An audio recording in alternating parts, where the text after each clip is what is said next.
যে আমি এই কাজটা করলে এই ফল পাবো। সেই সব কল্পনা করতে থাকেন যা না তার হাতে আছে, না আছে অধিকার আর না আছে নিয়ন্ত্রণ। উনি শুধু নিজের কর্ম করতে পারেন। উনি কি ফল পাবেন তা তার হাতে কখনোই নেই। তাই আপনিও শুধুমাত্র কর্ম করতে থাকুন, ফলের চিন্তা করবেন না। মনে রাখবেন, শিকড় এবং শাখা যেভাবে একে অপরের সাথে জড়িয়ে, সেইভাবেই একে অপরের সাথে জড়িয়ে কর্ম এবং ফল। যেরকম কর্ম আপনি করবেন সেরকম ফল আপনি অবশ্যই পাবেন। তাই এই ফলের আশায় কর্মের সময় কখনোই নষ্ট করবেন না, কারণ যে ব্যক্তি সময় নষ্ট করেন, সময় সেই ব্যক্তিকে অবশ্যই নষ্ট করে দেয়।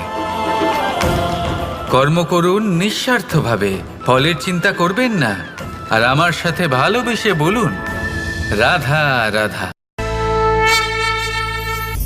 কাল